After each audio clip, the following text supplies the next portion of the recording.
batas. Sapagkat ang batas na-ratify noong January last year. So ngayon, kumpleto na siya at ang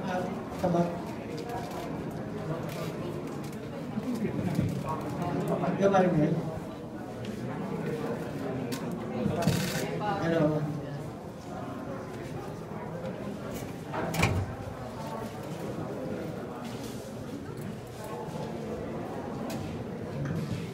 Ulitin mo rin, no? Ang tinanover natin dito ay ang buong Cotabato City, 63 barangays ng North Cotabato. Ang opisina ng DILG sa Cotabato City at ang lahat ng mga properties pa. So, ang ating Cotabato City ngayon ay ganap ng kasapi. Thank you very much. Next question from Odessa Cruz of N25.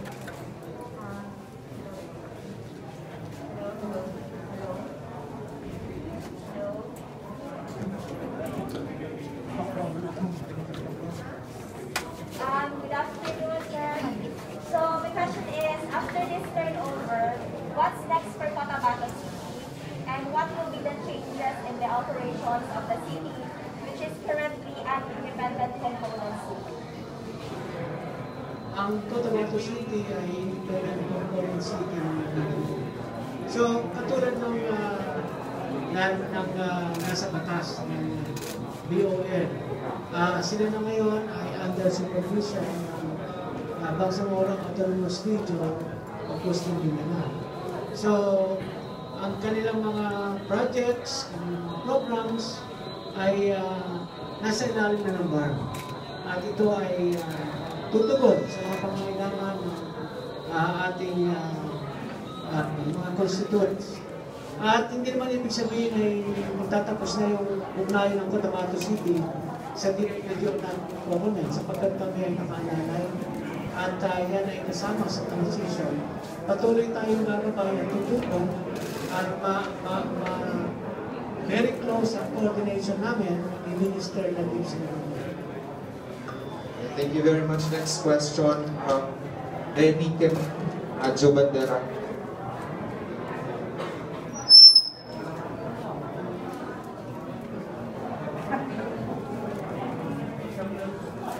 Hello. Hello.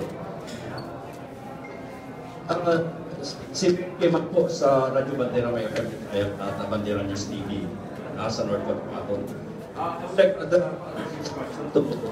Sir Anyo and at the same time sa kay Sir Lorenzano Cabrera.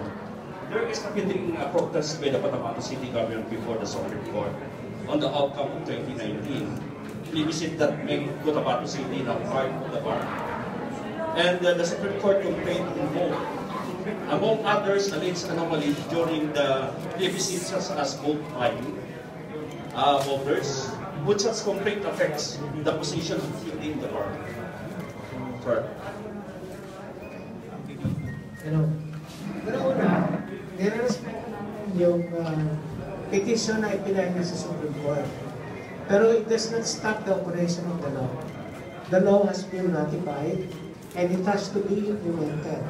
Hindi man nagbigay ng TRO ang Supreme Court, kaya hindi po stop. Kung magbigay ng desisyon ang Supreme Court later on, saka natin haharapin mo. But for the meantime, hindi natin pwedeng sawayin ang batas. We have to follow it. Ang Pangulong Duterte na ang nagsabi na let us implement it. Thank you very much. Last question for our national RNK. Go ahead, Paul. Election sa Cotabato City ay duly ratified by, certified by the COMELEC, Mayor Anes at saka Purgative.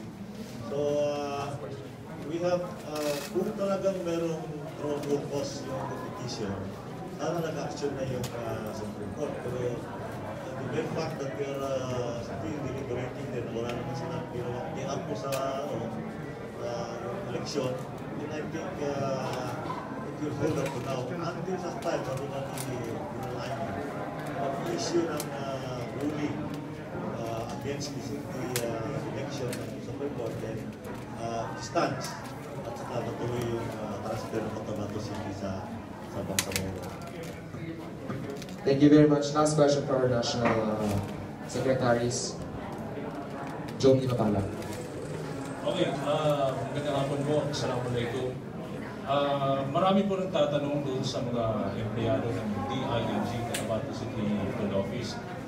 Ano ang mangyayari? Are going to absorb the employees of DILG Cotabato or they're going to have new sets of employees? Merong na-create doon na plantilla position na ito naman ay nasa kapangyarihan na ni Minister Sinalibo ang pinili doon. At meron din tayong mga kasamahan sa DILG na piniling sumama na sa bar. So, lahat ito ay umaayos sa transition. So, walang mapuputol na servisyo, tuloy-tuloy ang paglilingkod ng ating Cotabato City. So, maraming salamat po sa ating pong mga mahal na secretaries ng DILG and DND. Thank you very much po sa pagpapaunlak po sa press conference ngayong araw. Next questions po I will be addressed na po for MILG and the DAR Chief Minister kung may mga tanong.